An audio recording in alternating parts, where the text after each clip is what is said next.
medicina o en la ciencia, epi es un prefijo que significa sobre.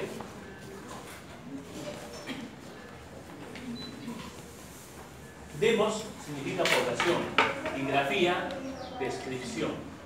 ¿No es cierto? O sea, por supuesto que la connotación etimológica no dice nada, pero si nosotros vamos más allá, vamos a poder definir a la epidemiología como en general, como la definieron desde un primer momento, como una ciencia que se encarga del estudio de la distribución de las enfermedades en las poblaciones. ¿No es cierto? ¿Qué estudia la epidemiología? La distribución de la enfermedad en la población, que es muy diferente a la medicina clínica, que es la medicina clínica, es el estudio de la enfermedad en una persona. Cuando uno hace una consulta frente a un médico, no está haciendo epidemiología, básicamente. Pero, ¿por qué es la medicina clínica? La epidemiología se encarga de la distribución de la enfermedad en grandes poblaciones. Y cuando estudia la enfermedad en grandes poblaciones,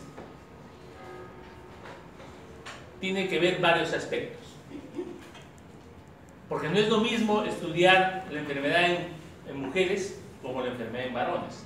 Porque cada sexo tiene un tipo de enfermedad o digamos, un tipo de patología que está relacionado a su propio organismo o a su propia forma, a su propia sexualidad, digamos así, ¿no?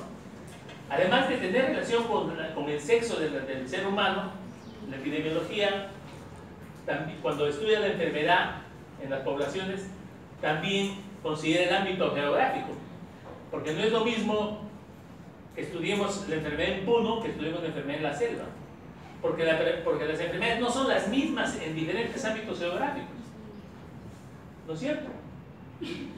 Incluso se puede relacionar sexo por lugar geográfico, por lugar donde la persona está. Por ejemplo, en Tailandia es un país que produce mucho arroz, ¿no es cierto? O sea, la producción de arroz es muy grande en Tailandia.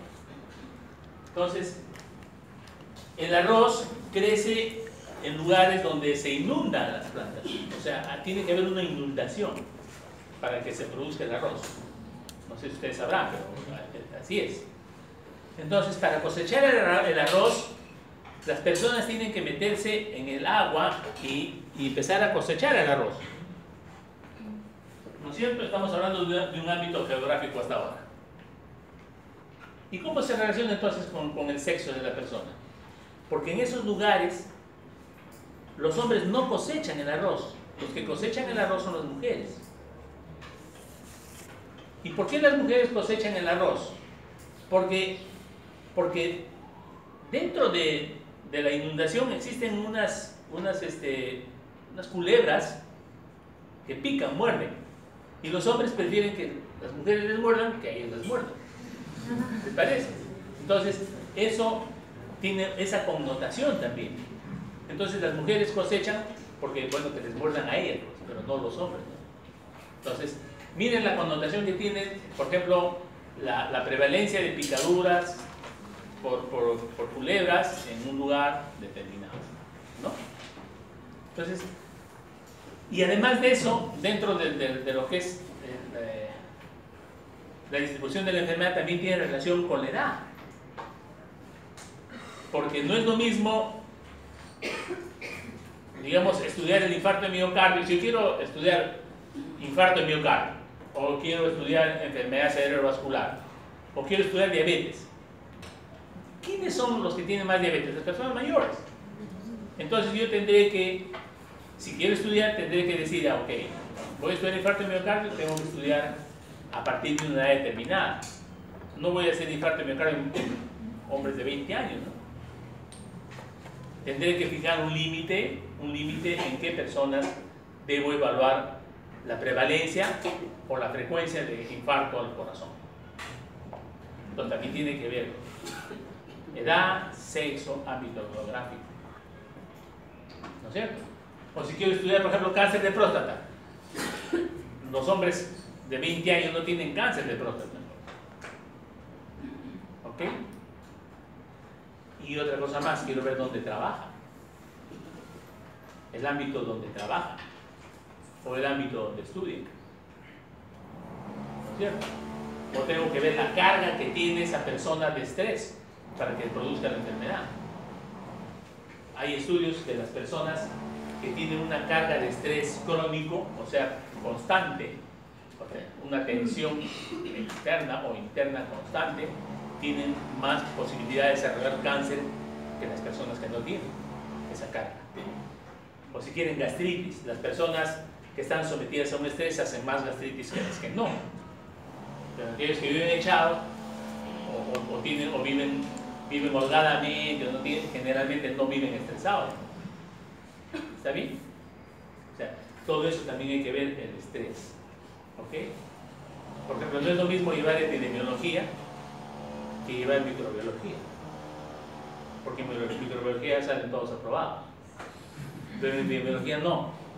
¿Por qué? Porque hay más estrés, porque se les exige más. ¿No es cierto? Y no se les exige porque soy malo ni porque me da por el estilo, sino se les exige porque tienen que aprender, porque tienen que aprovechar y tienen que exigirme a mí también y tienen que exigir a sus profesores. Entonces, ¿para qué? Para el bien de ustedes. No sé, si quieren ser buenos profesionales tienen que estudiar bastante. ¿Ok? Entonces, de eso trata la epidemiología. La epidemiología trata del estudio de la distribución de la enfermedad en poblaciones, grandes poblaciones o pequeñas poblaciones. Porque aun cuando aparezca un solo caso, pero que puede afectar al resto de gente, como por ejemplo el sarampión, ha aparecido un solo caso de sarampión. El hecho de aparecer un solo caso de sarampión, pero sabemos que el sarampión es una enfermedad altamente contagiosa, ya la epidemiología está interviniendo. ¿Por qué? Porque es un caso que podría, un brote, pónganle así, un brote, o sea, se define brote como la aparición ya de un solo caso, y que podría afectar a grandes poblaciones. ¿No es cierto? Eso es la epidemiología. Por supuesto que existen diversas definiciones de epidemiología, ¿no? Por ejemplo, ahora están hablando ya que la epidemiología no solamente está relacionada a la medicina, también está relacionada a otras profesiones. Bueno, pero esas son conceptos que se respetan, pero que nosotros vamos entendiendo sobre lo que es la epidemiología y lo que nos vamos a ocupar nosotros. Entonces, ¿cuándo nace la epidemiología? Cuando el hombre se empieza a preocupar por qué nos enfermamos, por qué suceden estos fenómenos de muertes de grandes poblaciones que mueren diezmadas por alguna enfermedad. En el siglo XIV, por ejemplo, apareció una peste en Europa que se esparció como una pandemia donde murieron muchísimas personas. Nadie sabía por qué la gente moría. Entonces hubo un pintor que dijo, bueno, yo me encierro en mi casa y no abro la puerta a nadie, y se llenó de víveres y granos, ¿no? Para poder vivir un tiempo y el resto no importa que se mueran. Pero empezaron a morirse, su familia también empezó a morir. Y no se entendía y no sabía por qué, a pesar de que se había cerrado y no hablaba con nadie y había tapiado todas sus puertas y sus ventanas y sus techos y todo, y no había conexión con los que se morían afuera. Entonces no se explicaba por qué. ¿Y quién era? Era la rata, que era la que transmitía la enfermedad, ¿no es cierto? Pues era la peste de Europa, la peste europea. Y así sucesivamente. Por ejemplo, también en Egipto, lo que la Biblia habla de Egipto, de la plaga que se da porque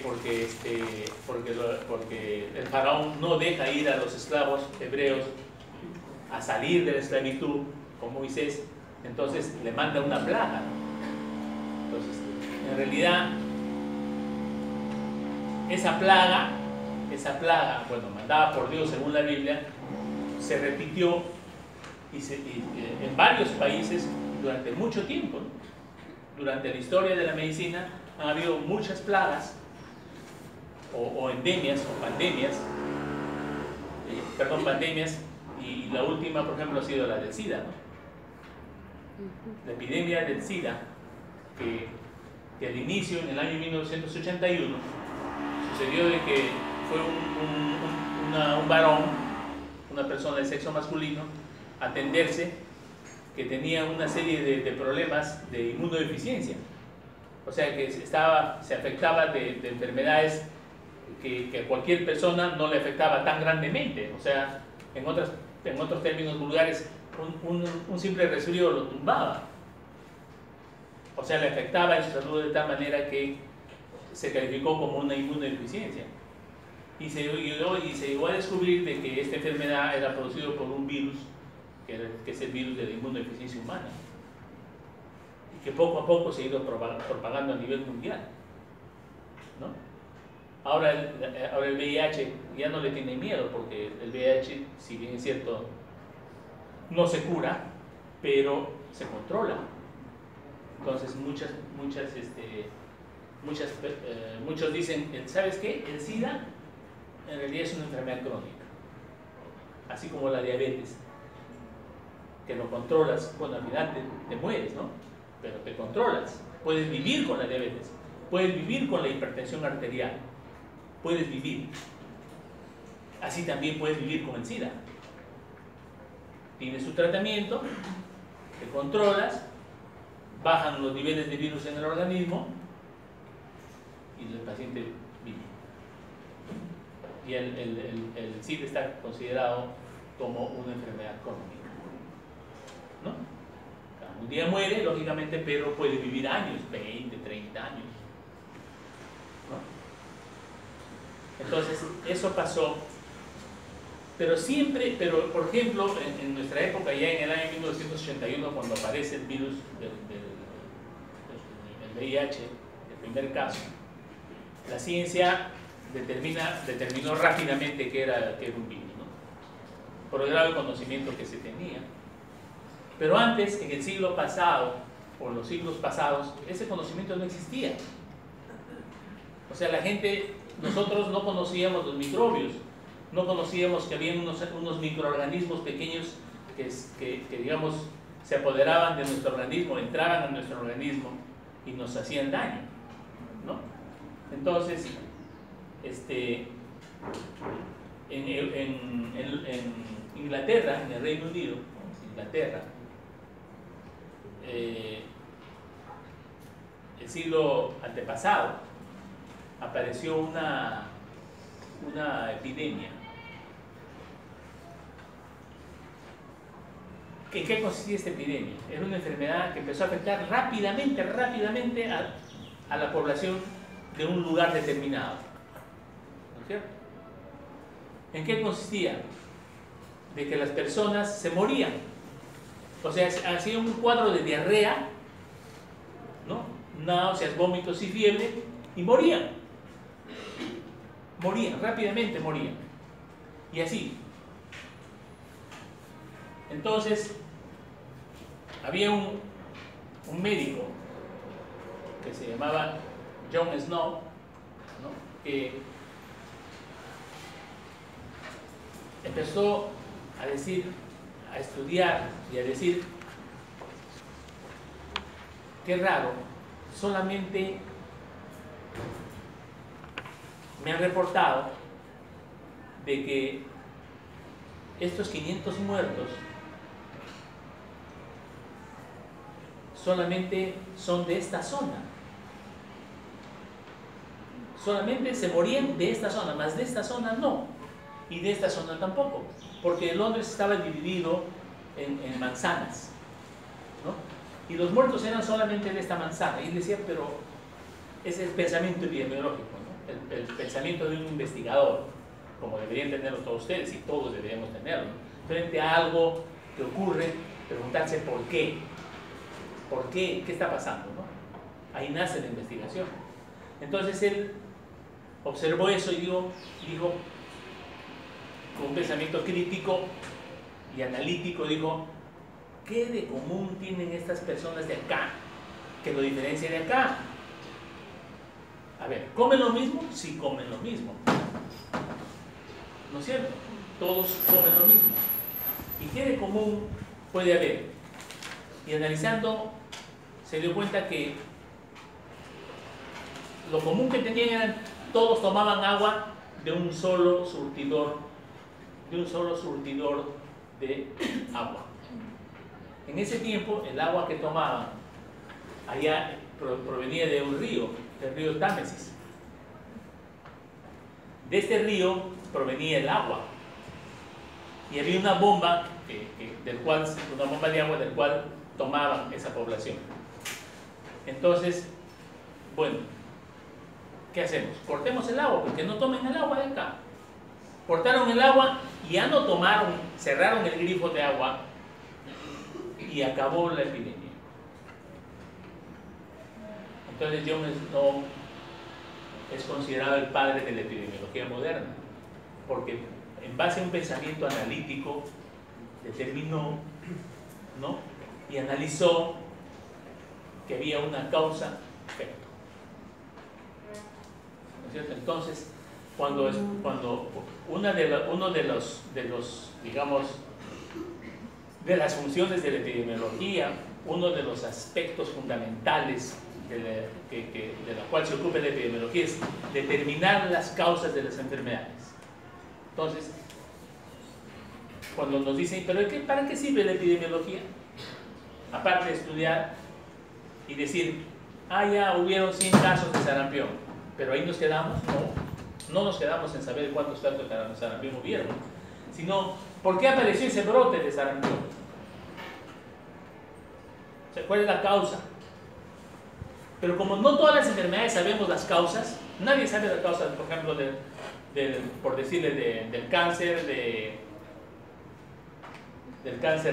exactamente la causa del cáncer de colon.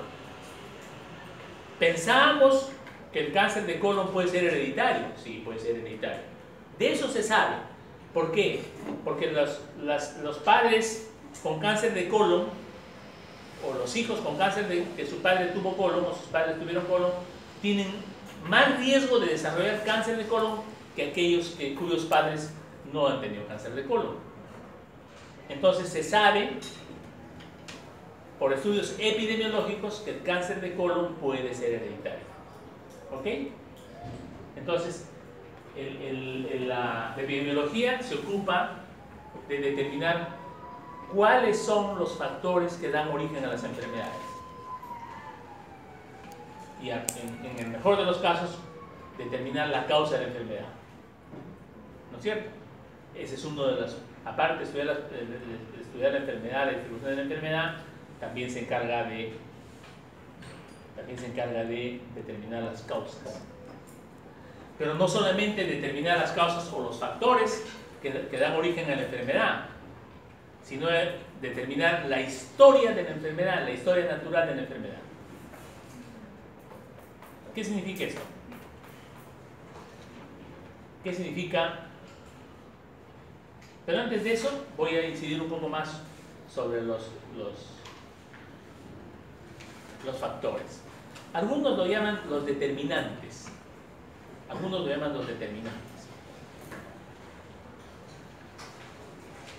¿Qué significa esto? Por ejemplo, si uno de los problemas de salud pública... ¿Qué es un problema de salud pública primero? Un problema de salud pública es una determinada patología o un determinado fenómeno que sucede entre los grupos humanos que representa un problema para el Estado, quien es el que da salud o el responsable de dar salud a la población. ¿No es cierto? ¿Quién es el responsable de verdad de salud por la salud de la población? El Estado. ¿Quién es el responsable de verdad por la educación a la población? El Estado. ¿En base a qué? A los impuestos que pagamos. ¿No es cierto? O sea, tampoco es gratis. Tampoco los presidentes nos hacen un favor. O sea, nosotros le encargamos al presidente que se encargue de dirigir el país en todos los aspectos. Carreteras, educación, salud, medio ambiente, o no, que no haya delincuencia, todo eso, ¿no es cierto? Entonces, un problema de salud pública es un problema que genera situaciones que el Estado debe controlar, las situaciones de que tienen que ser de inmediato, porque genera mucho daño a la población, mucho daño a la salud de la población. Ese es un problema de salud pública. Un problema de salud pública es que las mujeres tengan muchos hijos. ¿Por qué? Porque en nuestra sociedad las clases pudientes no tienen 10 hijos, pues. Tienen 1 o 2, ya 3. Hay excepciones que tendrán 10 si quieren, pero las clases pudientes no tienen 2, no tienen muchos hijos. En las clases, el Estado no le interesa mucho ese aspecto, porque las clases pudientes, en base a que tienen un mayor, seguramente, educación, mayor acceso a la parte privada del cuidado de su salud, entonces eso no es un problema para el Estado. El problema es las poblaciones que viven por allá, por esos asentamientos humanos, o por allá, o por atrás, porque ellos son los que tienen muchos hijos. ¿Y por qué tienen muchos hijos? Porque no, uno, probablemente porque desconocen que pueden cuidarse. Otro, que si conocen, no tienen acceso. De repente conocen, tienen acceso, pero cuando llegan al centro de salud no encuentran, digamos, una té de cobre o píldoras. O si saben, conocen, si tienen píldoras del centro de salud, el médico que lo atiende no le da buen trato. Entonces, a veces, por ejemplo, uno va a un centro de salud, son 10 de la mañana y el médico todavía no llega. Entonces la señora, que es pobre, va al centro de salud con 2 hijos, un hijo en la espalda y otro hijo en la mano, y tiene que regresar a cocinar, o tiene que ir al mercado primero. Entonces, el aspecto de la carga familiar puede hacer, aunado a todo lo que les digo, y la ausencia del médico, o el médico que no sabe, o que no sabe prescribir, o que lo trata mal, o que el centro de salud está cerrado, o la tarde no atiende. Entonces, todos esos aspectos, que son que desconoce, la mala atención, etcétera, etcétera, son determinantes. Determinantes de que la tasa de natalidad en los lugares pobres sea alta, o la tasa de fecundidad. ¿Ya? Entonces, la tasa de fecundidad, es decir, el número de hijos que puede tener una mujer durante toda su vida reproductiva, es alta en Huancavelica, es alta en Ayacucho, y dentro de Ayacucho es alta en la ciudad, y más alta todavía a donde este dueño de Vinos Tacama, ¿no? Olaechea, el congresista de Vinos Tacama Olaechea, que dice que en los lugares pobres el sueldo mínimo debe ser menos. Entonces yo he decidido no tomar vino Tacama, no regalar, pero no tomo esa cochinada, ¿no? Entonces, ¿han leído esa noticia o no? Han leído que este Olaechea ha dicho que el sueldo mínimo en los lugares de la serranía debe ser menos, ¿no es cierto? Él es el dueño de Vinos Tacama. Él es dueño de Vinos Tacama. Entonces, como él dice eso, ya, pero castigo. O sea, tú te metes con la gente que no puede defenderse muy bien. Yo que sí me defiendo, yo te castigo. No voy a comprar vino, ni hablar. Y voy a hacer que tu empresa se vaya a la quiebra. Y vas a ver por abrir la boca. Y bueno, quieres abre la boca, pero no abres la boca con la gente desválida o desvalida, ¿no? Entonces, esos factores que les digo, que les he nombrado desde que la mujer no quiere tener hijos, eso se llama un determinante. ¿Determinante de qué? De la salud. De la salud, es un determinante. De eso también se ocupa la epidemiología, de ver cuáles son los determinantes, que no son factores de riesgo tampoco propiamente dicho, pero que, bueno, llamémosle un determinante de la salud. Y un gran determinante, más determinante todavía, es lo que es el machismo. O sea, ¿sabes qué? Bueno, está disminuyendo, porque antes, por ejemplo, una mujer no se podía poner telepobre si no tenía autorización del esposo. O sea, la mujer iba al centro de salud y decía, no sé, quiero cuidarme. Ya señora, pero tiene que venir con su esposo. Pero si no viene con su esposo, yo no le doy ningún método. Ahora no, ahora la mujer va, quiero cuidarme, te cuidas. Y antes, ¿por qué no? Porque el hombre decía, no, yo te voy a cuidar. Entonces, ¿por qué? Porque tenía miedo o temor, entre comillas, de que le saque la vuelta por el pensamiento machista, ¿no? Incluso para ligarse las trompas, ya la mujer no tiene por qué tener la autorización del esposo, pero antes tenían que tener la autorización del esposo. Entonces, esos determinantes, en este caso el determinante de la desigualdad que existe en la inequidad de género, ha dado lugar a que la mujer sea más vulnerable. No ustedes de repente no, aunque podría haber alguna también, todavía. Pero en los lugares pobres, en los lugares alejados, las mujeres se mueren más que en San Isidro, o muchísimo más que en San Isidro, porque hay determinantes que hacen que sean más vulnerables a su salud. ¿No es cierto? La mortalidad materna no se da en lugares ricos de familias ricas, se da en lugares de familias pobres, ¿no? Entonces, y por múltiples factores. Por eso es que de repente un tema es mortalidad materna, para que ustedes desarrollen mortalidad materna dentro de su revisión bibliográfica, pero no desde el punto de vista tan simplón, como una vez me presentaron, un punto de tan simplón, de mortalidad materna, 132 por 100.000, no, un análisis más profundo desde otras perspectivas, ¿no es cierto? Como les digo, ¿no? Una mujer pobre que tiene 2 hijos seguidos, uno en la espalda, otro en el vientre y otro caminando, ¿no? No es lo mismo que una mujer que sabe cuidarse, ¿no? Y que definitivamente no va a tener problemas en su salud. Entonces, otra de las funciones de la epidemiología es evaluar, ya les dije, las causas, los determinantes, los factores que pueden dar origen a la enfermedad. Y otra es estudiar la historia natural de la enfermedad. La historia natural. ¿En qué consiste esto? ¿De qué se trata? La historia natural de una enfermedad se define como aquello que acontece desde que la enfermedad se inicia hasta que la persona muere. Normalmente nadie estudia eso.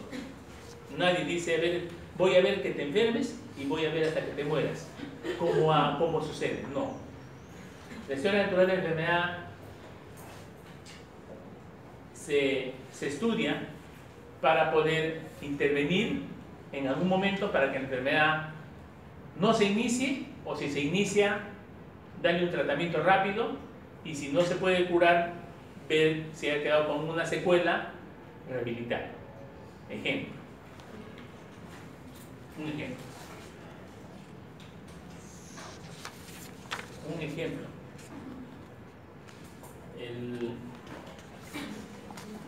El cáncer de cuello uterino, se sabe que es causado por un virus, que es una enfermedad de transmisión sexual. ¿Ok? eso está claro, ¿no es cierto? El cáncer de cuello uterino es causado por un virus, el virus del papiloma humano, que es un incremento del sistema sexual. ¿De acuerdo? Ya. Cuando una mujer se contagia por el virus del papiloma humano, con el tiempo puede, no digo va a desarrollar, puede desarrollar cáncer de cuello. Si le da cáncer de cuello uterino y esto progresa, entonces la paciente puede morir. ¿Ok? Y entre todo este lapso hay espacios, hay tiempos en donde la epidemiología puede intervenir. ¿Con el fin de qué? De lo siguiente. Si yo le digo a una señorita X, porque el cáncer de cuello, el virus del papiloma humano a quien digamos afecta más a la mujer, al hombre le puede dar cáncer de pene también, o cáncer de escroto, o si es homosexual, cáncer de ano, o si hace sexo oral, cáncer de lengua, o de labio, o de glotis, ¿no? O de esófago, ¿no? Bueno, entonces, pero más afecta a la mujer. Y como más afecta a la mujer, el cáncer de cuello uterino, el cáncer de la infección por el virus del papiloma es un problema de salud pública, sí, para el hombre no, para la mujer sí. ¿Ok? Entonces, como es un problema de salud pública, entonces debe existir ciertos momentos en la historia de la enfermedad en donde la epidemiología, en base al estudio que hace, debe intervenir. Existen varios niveles de prevención, ¿no? Por ejemplo, salió una ley que decía o dice que en todos los hostales, aparte del jabón y la toalla y las sábanas limpias, debe haber un condón o dos condones. ¿Ok? ¿Sabían de esa ley? No se cumple. No es porque yo haya ido. Porque hay un estudio que habla de eso. Han estudiado los hostales han visitado y no hay condones. Pero el Estado ha dado una norma. ¿En base a qué? A que sabe que se puede contagiar. Pues ¿sabes qué se puede contagiar? Ponte el condón. ¿Ok? ¿Me voy a entender? Ya, pero ok, ya pues. Estuviste mareado, tuviste relaciones. Se fueron a una reunión y bueno, terminan teniendo relaciones. Si es un deseo, que no lo pueden bloquear, terminan teniendo relaciones. Ok. Entonces, ya te contagiaste. ¿No es cierto? Ya te contagiaste. Tienes que hacerte, ya tienes relaciones. Hazte un Papa Nicolau todos los años. ¿Quién dice eso? Los estudios epidemiológicos, porque el método de Papa Nicolau es un método de detectar el cáncer de cuello uterino en forma temprana. ¿Me puede entender? ¿Se entiende o no? ¿Está claro? A ver si usted está claro. Si ya se contagió, si ya tuvo relaciones, ya pues, puedes tener el virus, puedes tener el virus, porque el virus es altamente contagioso. De acá, de las menores de 25 años, el 80% tiene el virus, siempre y cuando hayan tenido relaciones, ¿no? El 80% tiene el virus. Y eso hay estudios que han determinado que el 80% de las mujeres que han tenido relaciones que son menores de 25 años o de 30 tienen el virus del papiloma humano. Pero no todas van a desarrollar cáncer, porque hay una serie de otros factores que son factores de riesgo para que desarrollen cáncer.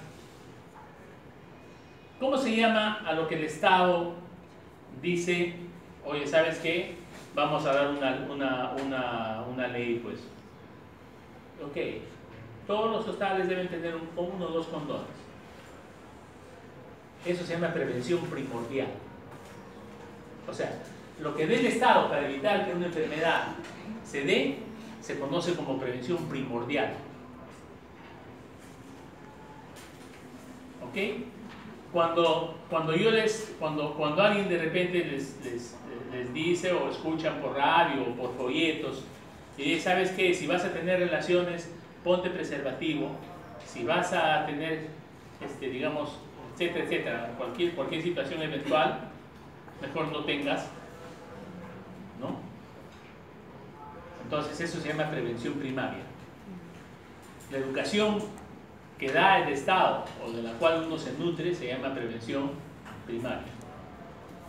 ¿Está bien? Eso es prevención primaria. Cuando ya la enfermedad se ha dado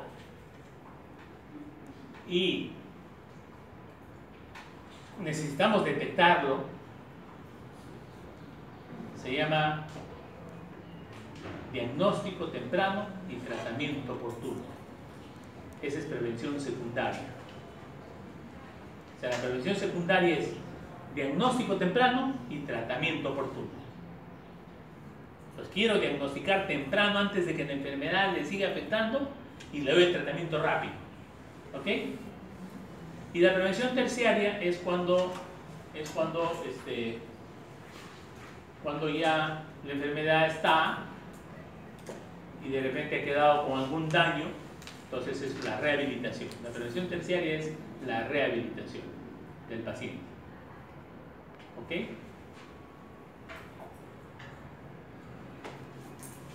Esa es otra función de la epidemiología. Otro aspecto que contempla la epidemiología es después de estudiar cuáles son los determinantes, las causas de los problemas de salud que tiene la población, informar. Acá está, descripción de toda la enfermedad, ¿no? Acá está. El cuadro clínico, etc. Ya les he dicho los determinantes de la enfermedad. Y eso les he explicado en grande los determinantes. La que sigue: control y prevención de la enfermedad, eliminando los agentes primarios. Ahora, cuando yo hago vacunación, también hago prevención primaria. Pero cuando yo doy una norma y digo, vacúnese a todos los niños con el programa nacional obligatoriamente, esa es prevención primordial. Cuando yo aplico la vacuna, esa es prevención primaria. ¿Está bien? ¿Me hago entender? No confundan. Porque hace 2 años hice una pregunta y les dije, la aplicación de vacunas, no sé por qué se equivocarían. O sea, el Programa Nacional de Vacunaciones es prevención primordial, porque viene del Estado. En cambio, la aplicación en sí de la vacuna, esa es prevención primaria. Entonces, ¿qué hace la epidemiología? Controla y previene la enfermedad. Si se da una norma como la que se ha dado, prohibido fumar en lugares públicos, eso es prevención primordial. ¿Qué estamos haciendo? Estamos previniendo, ¿no es cierto? Hay que modificar el comportamiento humano para impedir el tabaquismo, incluso las muertes en las carreteras también entra en lugar de la tarea de la epidemiología, porque muchas de las veces la gente anda o alcoholizada o drogada, ¿no? Sí. ¿Qué hacemos nosotros para poder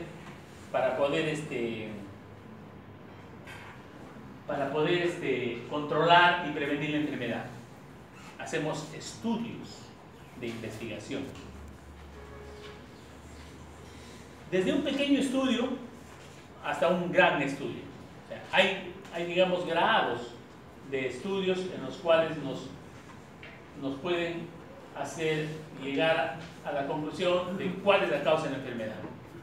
En cambio, hay estudios pequeños como estudios descriptivos que nos pueden decir aquí hay tanto o cuánta necesidad de camas. Por ejemplo, La epidemiología se ocupa también de determinar cuántos casos de tuberculosis hubo el año 2017 que acudieron acá al hospital. ¿No es cierto? Entonces, bien, acudieron 200 pacientes a la consulta durante todo el año, pero solamente se dio posibilidad de internar a los pacientes en 180 y los 20 no. ¿Ok? ¿Por qué esos 20 no recibieron tratamiento? El estudio descriptivo, un estudio descriptivo de decir, a ver, de estos 20,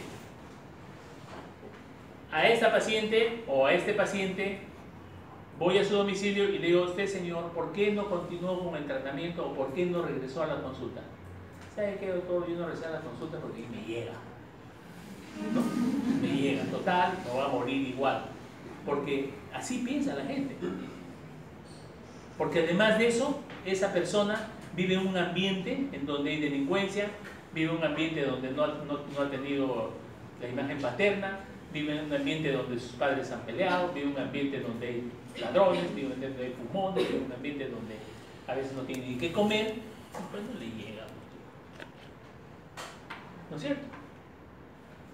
Luego, al otro caso, ¿y usted por qué no ha continuado? No he continuado, ¿sabe por qué? Porque yo la verdad no tengo ni para comer y voy a estar yéndome al hospital, no tengo para casa. El otro caso, ¿por qué usted no ha ido? No he ido, la verdad, porque tengo mucho trabajo. ¿Y usted por qué no ha ido? No, porque, es decir, un sinfín de pretextos. Entonces, la epidemiología también debe intervenir acá, en el sentido de que se ha observado de que esos casos que no van son focos potenciales de otros muchos más casos. Ustedes saben que uno que tose y está con infección y está en su casa, y en su casa hay 10, la posibilidad de que contagie al resto es altísima. Es altísima. Entonces estamos frente a un problema de salud pública donde una enfermedad altamente contagiosa está generando más enfermos cada día. ¿No es cierto? Y como lo escuché a un congresista, Viera, o sea, en vez de esa plata que se debe dedicar a la salud es en los bolsillos de Toledo 20 millones, 2 millones con la Queco, Kuczynski se ha tirado por cuánto se ha robado esa plata. Entonces, se han levantado toda la plata que debería ser, y cuánto se robarán, que debería ser para curar a la gente. Entonces, eso es de epidemiología, con un solo estudio descriptivo.